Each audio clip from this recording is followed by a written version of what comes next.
Bom dia, amada igreja. Cumprimento os irmãos com a graça e a paz do nosso Senhor Jesus Cristo. Queria dizer que é uma honra e também um prazer ter essa oportunidade que o conselho da nossa igreja tem concedido a mim, trazer aí a aula para os irmãos. Assim como tem sido aqui na igreja, é mais um dos primeiras vezes que eu estou tendo aqui, que é, dar aula não só agora para os jovens, como eu tenho dado, mas também para os adultos. Então, para quem não me conhece, eu sou um pouco ansioso, estou um pouco ansioso, então já peço aos irmãos um pouco de paciência para caso eu venha a gaguejar e venha a faltar as palavras na minha boca, ok? Irmãos, a nossa lição de hoje, ela é tirada de um livro. O nome desse livro, como está ali embaixo, é 9 Marcas de uma Igreja Saudável. E hoje, especificamente, nós vamos falar sobre a marca número 3, que é uma das mais importantes que a gente tem, dentre as 9 marcas, falada nesse livro, que é basicamente, como o pastor já deu a introdução, é sobre o Evangelho. Vou descobrir como é que usa isso aqui. É isso. Ok. Bom, para quem não sabe, nós vivemos atualmente, na era da informação. Por que a era da informação? Porque hoje em dia as informações elas são tramitadas com tamanha velocidade, com tamanha facilidade que hoje nós temos em nossas mãos. Não que antigamente não tínhamos, tramitação das informações, das notícias, mas atualmente na palma da nossa mão nós temos muitas informações. Se a gente ficar aqui 10 minutinhos com esse aparelho na mão, a gente vai ver mais de 1000 notícias, vamos ser bombardeados de notícias. Mas a notícia, a informação, ela tem diversos usos para diversos conceitos. Na guerra, por exemplo, a informação pode ser uma arma. Passei. Então, na guerra, por exemplo, a informação pode ser uma arma. Como, por exemplo, na Segunda Guerra Mundial, lá na Guerra do Atlântico, os americanos contra os alemães costumavam utilizar informações criptografadas entre seus navios e entre seus submarinos. Os americanos, então, de forma a tentar entender essa mensagem, criaram uma ferramenta capaz de pegar essa criptografia de forma que eles conseguissem entender essa mensagem, de forma que eles pudessem ter, antes dos seus inimigos, suas informações, suas posições, locais das armas. Então, basicamente, a gente viu aqui que a informação também pode ser utilizada como uma arma do seu devido contexto. Na política, a informação também pode ser uma arma para o seu oponente. Temos as famosas hoje fake news, as notícias falsas, tanto utilizadas em meios de eleição para poder descredibilizar os seus oponentes, para poder denegrir os seus oponentes. No mercado financeiro, uma informação certa, a gente pode conseguir alavancar investimentos. Para quem mexe aí com ação da Bolsa de Valores, é sempre importante estar por dentro das notícias. Porque uma notícia daquela empresa que você investiu, dependendo do que acontecer, sua ação vai subir ou vai descer. Então, a informação nesse contexto, ela pode também fazer você perder ou ganhar dinheiro. Então, como vimos, a informação não é só importante, como hoje em dia nós somos bombardeados por informações. Nós somos a todo momento bombardeados por notícias ao nosso redor. Mas alguém pode acabar pensando que vir aos domingos, você pode estar longe das notícias. Estou aqui de manhã e de noite, não estou vendo o jornal, estou desatualizado. Muito pelo contrário, o cristianismo, ele tem tudo a ver com notícia. O cristianismo, ele vai trazer não só a maior, mas como a melhor notícia de todos os tempos, que é a boa nova, as boas novas de salvação, o Evangelho. E o termo Boa Nova, ele não surgiu no pós-cristianismo. O termo Boa Nova, ele já é citado na Bíblia. Como eu trouxe aí 2 textos em Isaías 52, no versículo 7, vai falar: quão formosos são sobre os montes os pés do que anuncia boas novas, que faz ouvir a paz, que anuncia coisas boas, que faz ouvir a salvação, que diz a Sião: o seu Deus reina. Também Isaías, só que no capítulo 61, versículo 1, vai falar o seguinte: o Espírito do Senhor está sobre mim, porque o Senhor me ungiu para pregar boas novas aos quebrantados. Enviou-me a curar os quebrantados de todo o coração, a proclamar libertação aos cativos e a pôr em liberdade os algemados. Então a gente pode ver que o termo Boa Nova, ele não surgiu após do cristianismo. Ele já era citado na Bíblia, entre outros textos, mas nesses dois que eu trouxe como exemplo para os irmãos. Mas assim como qualquer notícia que a gente possa receber, a notícia das boas novas, ela também pode chegar a nós de forma desorganizada ou até mesmo de forma confusa. Isso acontece. A informação, quando propagada por mais de uma voz, ela pode ir perdendo sua mensagem original. Então, por muitas das vezes, essa boa nova, o evangelho, pode não só chegar nos nossos ouvidos, no ouvido das pessoas aí no mundo, de forma conturbada, de forma desorganizada, de forma que não está conforme a mensagem original. Então, o que nós vamos ver hoje, o que é de fato as boas novas. As boas novas, elas são basicamente uma notícia para falar que nós estamos bem? Ou então, as boas novas vem falar só para falar que Deus é amor? Também ela vai falar que Jesus é só o nosso amigo, ele é apenas o nosso exemplo? Ou apenas também vai falar que, não, a boa nova vem para fazer com que eu me endireite e venha viver uma vida completamente correta? Bom, hoje o meu intuito aqui é fazer com que possamos ver a notícia correta, para que possamos ver a verdadeira mensagem da boa nova do Evangelho. Bom, as boas novas não são apenas para falar que tudo está bem conosco. Alguns podem pensar que o cristianismo é uma sessão de terapia religiosa. Alguns podem pensar que a ida ao culto é apenas um ritual semanal para que possamos vir receber uma mensagem que vá amaciar o nosso ego, que vá nos trazer conforto para que possamos ter uma semana abençoada, uma semana de paz. Muito pelo contrário. Mas mesmo assim, pessoas que vão buscar a boa nova, o evangelho, como uma forma de amaciar o seu ego, de forma a apenas ter paz, essas pessoas vão continuar sentindo vazias.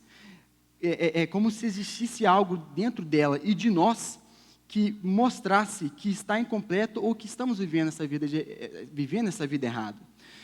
E a resposta para aquelas pessoas que vão buscar o evangelho como uma forma de afago e mesmo assim estão tendo as suas vidas, sentindo na sua semana o vazio dentro da sua vida, vendo que possivelmente é reflexo da sua vida, a resposta é sim. A Bíblia rejeita completamente a ideia de que estamos bem, que a condição do homem é excelente. Muito pelo contrário, não estamos bem. Devido ao nosso pecado original cometido por Adão e Eva, lá no Jardim do Éden, nós não somos mais justos. E devido a isso, não estamos mais em um bom relacionamento com Deus. O pecado, ele impede que possamos ter uma vida plena com Deus, impede que possamos estar vivendo uma vida tranquila com Deus. O pecado faz com que vivemos uma vida em desacordo de Deus. De acordo com Jesus, o nosso pecado é tão sério que precisamos de uma vida nova. Vai falar lá em João 3. Paulo vai dizer que precisamos ser criados de novo em 1 Coríntios 15. Ele também vai falar que o pecado faz com que estejamos mortos em nossos delitos e pecados, em Efésios 2. Nossas transgressões pessoais não parecem tão ousadas ou ofensivas. Alguns podem pensar, pequei ontem 3 vezes, pequei 4, está tranquilo, só menti para minha esposa, só fiz aquilo ali. Exatamente. Mas são letais para o nosso relacionamento com Deus. Como eu disse, até mesmo no slide anterior, o pecado, ela faz com que nós não consigamos ter uma vida plena com Deus. Então, as nossas ações, as nossas transgressões pessoais fazem com que nosso relacionamento de Deus relacionamento com Deus seja completamente afetado. Devemos lembrar, como diz em Romanos 6:23, que o salário do pecado é a morte espiritual, a morte eterna. Então o pecado, ele só veio para nos afastar de Deus e para nos dar como um grande presente a morte. Portanto, transgredir qualquer lei de Deus significa viver contra Deus, viver em oposição a Deus. Então, basicamente, em pecado, nós basicamente estamos vivendo contra Deus. É isso que o pecado deixa como marca em nós, nesse relacionamento entre nós e Deus. A Bíblia apresenta Deus como aquele que nos ama intensamente. Ele quer tudo de nós. Não podemos ser cristãos e, ao mesmo tempo, quebrar de modo consciente e de forma alegre e repetitiva a lei de Deus. Então, um cristão de verdade, ele não pode transgredir a lei, ele não pode pecar de forma consciente e alegre, achando que isso vai ser normal, isso vai ser tranquilo, Deus vai esquecer. Não, um cristão de verdade não vive assim. No momento, como uma boa nova, está sendo esquisita essa notícia, né? Até agora nós estamos falando que o homem, por causa do pecado, não presta, e por causa do pecado, estamos afastados de Deus. Bom, a compreensão exata da nossa situação em que estamos vivendo nos ajuda a chegar onde precisamos estar. Então, primeiramente, nós precisamos entender o nosso estado. A princípio, nós precisamos entender o que fizemos. A princípio, precisamos saber o que iremos fazer. Um dos primeiros estágios do cristianismo é ter a compreensão que temos pecado. E não primariamente contra nós mesmos estamos pecando. Nós estamos pecando contra Deus. Então, o primeiro passo do cristianismo é saber que somos pecadores e saber que precisamos de Deus. Porque sem Ele, iremos estar vivendo em constante conflito contra Ele. A mensagem de Jesus Cristo nos ensina a viver com anseio de transformação, uma fé crescente, uma esperança firme e segura quanto há de vir. Então, primeiramente, as boas novas não são apenas que tudo está bem conosco, porque não estamos bem por causa do pecado. A primeira parte dessa nossa lição vai falar que a boa nova, ela é uma mensagem de transformação, que Jesus Cristo veio para nos transformar.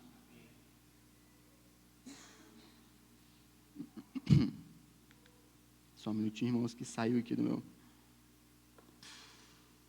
O ponto 2 vai falar que as boas novas não são que Deus é apenas amor. Outras vezes podemos ouvir que o Evangelho é apresentado apenas com a mensagem de que Deus é amor. Deus é amor, Deus ama a gente. Acabou. Deus é paixão, Deus é amor. De fato, Deus é amor, como afirma na Bíblia, em 1 João 4,8. Mas essa é toda a história? Deus é só amor? Um Deus grandioso como o nosso, um Deus eterno, um Deus que nos criou, Ele é apenas amor? E ainda mais o amor humano que a gente tanto tenta imputar a Deus? Amor é tudo o que a Bíblia diz que Deus é? A Bíblia não diz que Deus é Espírito? A Bíblia não diz que Deus é Santo? Não diz que Deus é o único que não há ninguém semelhante a Ele? Bom, a nossa confissão de Westminster vai nos trazer uma pequena parte de ensino bíblico um pouco sobre Deus. Ela vai falar o seguinte: há um só Deus vivo e verdadeiro, o qual é infinito em seu ser e perfeições. Ele é um espírito puríssimo, invisível, sem corpo, membro ou paixões. É imutável, imenso, eterno, incompreensível, onipotente, onisciente, santíssimo, completamente livre e absoluto, fazendo tudo para a sua própria glória e segundo o conselho da sua própria vontade, que é reta e imutável. Ele é santíssimo em todos os seus conselhos, em todas as suas obras, em todos os seus preceitos. Da parte dos anjos e dos homens e de qualquer outra criatura, lhe são devido todo culto, todo serviço, toda obediência, que ele há por bem requer deles. Então, essa pequena parte da nossa confissão de Westminster vai mostrar que Deus não é só amor. aqui foram imputados diversos adjetivos e características do nosso Deus. Ele é imutável, Ele é incompreensível, Ele é eterno, Ele é o nosso Deus e Ele faz tudo para a sua própria glória. Este é o Deus que se revela a si mesmo na Bíblia, o nosso Deus. Este pequeno trecho da Confissão de Westminster falam de várias outras qualidades além do amor. É somente no contexto desse entendimento sobre o caráter de Deus, da sua justiça e perfeição, que conseguimos entender a profundidade do significado de uma afirmação que Deus é amor. Então nós só vamos conseguir entender o verdadeiro significado que Deus é amor quando a gente vai buscar verdadeiramente o significado de Deus. Quando a gente vai estudar Deus, quando a gente vem para a Bíblia e vê, de fato, quem é o nosso Deus, que a gente consegue entender, sim, que Deus é amor. Mas não é esse amor que nós entendemos, que nós conhecemos humanamente. Deus é muito mais que esse amor que nós conhecemos, que possamos entender. Então, não, as boas novas não vão vir falar apenas que Deus é amor. As boas novas não vão falar também apenas que Jesus quer ser o nosso amigo, que Ele é o nosso exemplo. Outras vezes, o Evangelho pode ser e vem sido apresentado também apenas com a mensagem que Jesus quer ser o nosso amigo, ou então que Ele é o nosso exemplo. O Evangelho cristão não é apenas uma questão de cultivar um relacionamento ou de seguir o exemplo. Temos um passado concreto que temos de acertar com o nosso Deus. Como isso deve ser feito? O que o nosso Deus Santo fará? Jesus ensinava, acima de tudo, que Ele viria especificamente para morrer. Então, toda vez que Jesus Cristo podia, Ele falava que Ele estava vindo para essa terra como homem para morrer e para cumprir um propósito. Jesus ensinou que sua escolha de glorificar o Pai por meio de sua morte na cruz era central ao seu ministério. Ou seja, a vinda de Jesus Cristo para morrer na cruz era o foco central do Evangelho, do seu ministério, do seu propósito aqui na terra. Mas o que isso significa?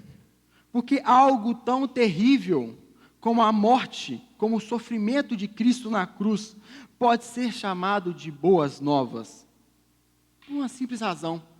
A cruz é o caminho de Deus para nos trazer de volta a Ele mesmo. Jesus Cristo, Ele foi enviado por Deus por um único motivo, para que pudéssemos nos reconciliar com Deus. Então, no ponto 1, nós vimos que o pecado impede que possamos viver uma vida de reconciliação, uma vida agradável, uma vida normal, uma vida de relacionamento pleno com Deus. No ponto 2, nós vimos que Deus não é só amor, Deus é muito mais que amor. E o amor dele trouxe Jesus Cristo para que ele pudesse vir, para que ele pudesse morrer, para que ele pudesse morrer na cruz, para que ele pudesse sofrer na cruz pelo seu pecado, para que pudéssemos ter uma reconciliação com Deus. Porque a cruz é o único caminho, é a única ferramenta que vai nos trazer de volta para um relacionamento pleno com Deus. Como a morte de Jesus se relaciona com a nossa escravidão ao pecado? Bom, nós temos três linguagens utilizadas, não só na Bíblia, mas também pelos teólogos, de como a morte de Deus relaciona a nossa vida com a morte de Jesus Cristo, ela vai nos trazer uma vida com Deus. A linguagem comercial vai falar que nós somos redimidos, fomos comprados da escravidão. A morte de Cristo foi o preço pago por nossa libertação do pecado. Então, Jesus pagou um alto preço. O que ele teve que pagar? Com a sua morte, para que pudéssemos ser lavados e remidos e pudéssemos ter uma vida com Deus. A linguagem relacional vai falar que por meio da morte de Cristo Jesus, Deus nos reconciliou consigo mesmo. As escrituras dele, as criaturas dele foram rebeldes, destruindo o relacionamento com ele. Então, a linguagem relacional mostra que Cristo veio para que pudéssemos ter um relacionamento com ele e com o Pai. A linguagem jurídica vai mostrar que, com a morte de Jesus Cristo, trata da realidade da nossa culpa diante de Deus e da punição que merecemos. A morte de Cristo Jesus nos justifica. Basicamente, uma declaração onde está tirando a nossa culpa. Então, a linguagem jurídica mostra que Jesus Cristo veio para tirar toda a nossa culpa do pecado, para que assim pudéssemos ser lavados e novamente termos uma vida de comunhão com Deus. Portanto, a obra de Cristo é descrita como uma obra de redenção, de reconciliação e de satisfação, porque Cristo veio e morreu por nós. Dessa forma, o Novo Testamento se refere a Deus como aquele que cumpriu o seu objetivo e propósito mediante a morte de Cristo Jesus. Cristo não é só nosso amigo e exemplo, Cristo é o nosso Salvador. As boas novas não são apenas para mostrar que devemos viver corretamente. Um erro comum é achar que as boas novas da Bíblia nos dizem que devemos começar a viver corretamente. Às vezes, o cristianismo é apresentado como uma mensagem somente de virtudes pessoais e públicas. É o famoso, o crente que só vive ali no certinho, é como se a Bíblia fosse só para que a gente vivesse para a sociedade de forma corretinha, vivendo aqui, isso pode, isso não pode. Pensa-se que os cristãos ocupam-se em fazer coisas religiosas e boas obras. Basicamente, como se a vida cristã fosse batizar, fosse tomar a ceia do Senhor, fosse vir à igreja aos domingos e obedecer aos 10 mandamentos, orar e ler a Bíblia. Pronto, essa é a vida cristã. O cristão foi feito para isso, para vir à igreja, batizar o seu filho, tomar a ceia, ler a Bíblia e orar. Veja bem, não está errado pensar assim e viver assim. Muito pelo contrário, são atitudes e virtudes que um cristão deve ter nessa vida. Sim, o cristão tem que ser batizado, o cristão tem que vir aos domingos, o cristão tem que tomar a Santa Ceia, o cristão tem que viver uma vida de comunhão com seus irmãos. Mas não é só isso, irmãos. O Evangelho exige uma resposta mais radical do que qualquer dessas coisas conseguiria, do que qualquer outra dessas atitudes cotidianas conseguiria. O que o Evangelho, as boas novas de salvação, exige da gente, então? Arrependimento. Então, a primeira coisa que um cristão de verdade deve ter é arrependimento. O cristianismo, o que Jesus exige de nós é arrependimento. Uma vez que você tenha ouvido a verdade a respeito do seu pecado, da santidade e atributos de Deus, do seu amor ao enviar Cristo, da morte e ressurreição de Jesus em favor da nossa justificação, você é chamado a uma resposta. A partir do momento que sabemos que somos pecadores, a partir do momento que sabemos que precisamos de Deus, a partir do momento que sabemos que Deus nos amou de tal maneira que mandou o seu Filho para morrer por nós, para que pudéssemos estar nos reconciliando com Ele, precisamos tomar uma atitude. Precisamos nos arrepender.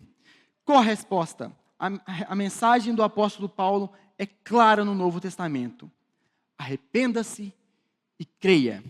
Devemos, então, arrepender dos nossos pecados e crer. Com arrependimento vem a fé. Temos que crer que a mensagem do Evangelho é verdadeira. Contudo, há mais do que isso. Podemos crer em muitas coisas. Então, o arrependimento, ele exige que nós tenhamos fé, exige que creiamos. Mas crer em quê? Porque podemos crer em várias coisas. Podemos crer como foi a lua ou não foi a lua. Podemos crer que o seu time vai ganhar ou não o Campeonato Brasileiro. A gente crê em qualquer coisa. Não basta só apenas crer. O que a gente deve é crer que crer que Jesus recomenda não é um mero assentimento intelectual. É crer e descansar plenamente nas boas obras de salvação.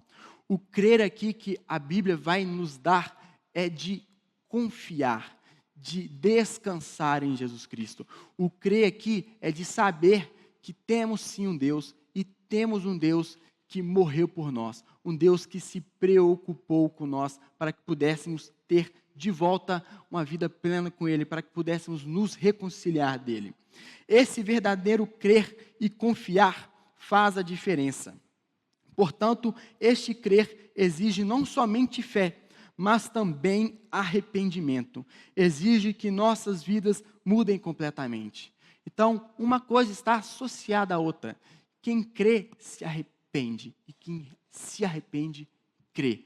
Não tem como uma estar separada da outra. Não tem como eu me arrepender e crer plenamente, e não crer plenamente que Jesus me transformou. E não tem como eu crer plenamente que Jesus me transformou se eu não me arrependo.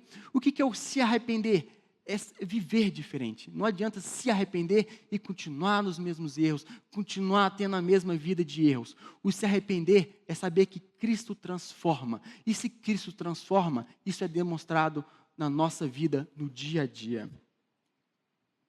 Então, irmãos, como conclusão, devemos conhecer o Evangelho.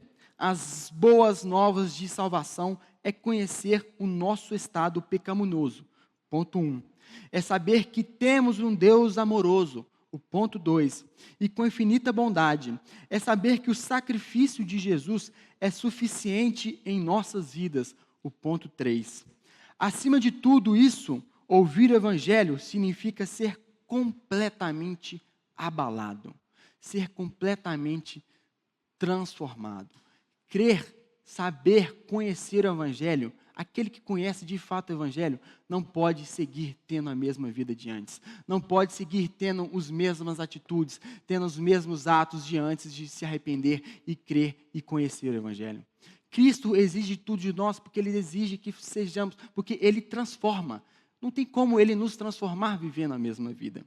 Então, Cristo é tudo o que Deus pode nos dar. Cristo é tudo e em todos. A palavra é basicamente essa: creia e arrependa-se, em nome de Jesus. Amém, irmãos? Então, que Jesus Cristo, o Espírito Santo de Deus, possa continuar nos transformando, para que possamos ter uma vida plenamente com Deus. Vamos orar, irmãos? Senhor Deus eterno Pai, graças te damos, ó Deus, por esse dia. Graças te damos, ó Pai, pela noite de descanso. Graças te damos, ó Pai, pela oportunidade que temos, ó Pai, de juntos estarmos reunidos, ó Pai, como igreja, como família, aprendendo mais sobre o Senhor, Pai, aprendendo sobre o Evangelho do Senhor.